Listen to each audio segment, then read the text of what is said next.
No one's coming for another at least 25 minutes, Yes, so I'll let's relax. talk. I'll We relax. see you here every year. They probably do as well in our shot. But tell them your name, tell them who you're with, and tell them how fun TIFF is. Well, I'm Tom Brooke, and I work putting together a program for BBC World News called Talking Movies. And we come up here every year to Toronto. I've been coming now for probably more than 10 years, and it's a great festival.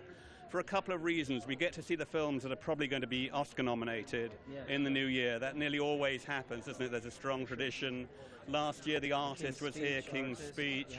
And the other thing, it's great for getting a good taste of contemporary international cinema. I think we tend to overlook that in a way. I know we can be quite inward-looking, that I focus too much on British and American Hollywood films. And here in Toronto, you really do get some great international cinema.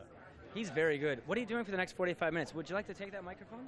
No. You have a job to do as well, I've right? got a job. I've got to try to ask people intelligent questions. These red carpets are really an ordeal in a way. I have a love-hate relationship with them because people come along and you think, great, here's Bruce Willis. I've got 3 good questions. And then the publicist says, he's only doing 1 question.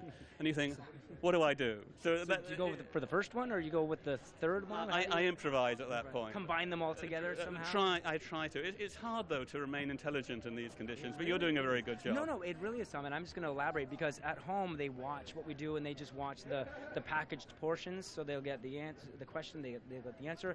They don't get all the other rubbish that's happening here. This is live, it's behind the scenes. This is what actually happens. We're getting ready, we're preparing. I should probably leave you alone because you want to go over your questions.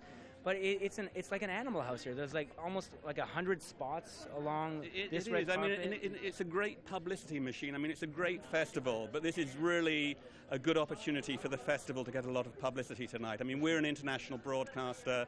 The piece we do will be on BBC World News, which will be going around the world. AP, Associated Press, are just down a couple of stops. See them right down there. And they transmit around the world. So it's great for the festival. No doubt about it. Tom, before we let you go back to 4, do you have any favorite movies that you've screened already? I saw Argo this afternoon. This is the Ben Affleck movie about how in 1979 some Americans who were being held, well, they weren't being held hostage. They managed to get out of the U.S. Embassy. Don't give it all away now. During the hostage crisis. But let me just say, it reflects very well on Canadians. I'll leave it at that. Yeah. Canadians come over really well in this movie. I'm really looking forward to seeing that one. Of course, you said Ben Affleck stars. He directed it as well.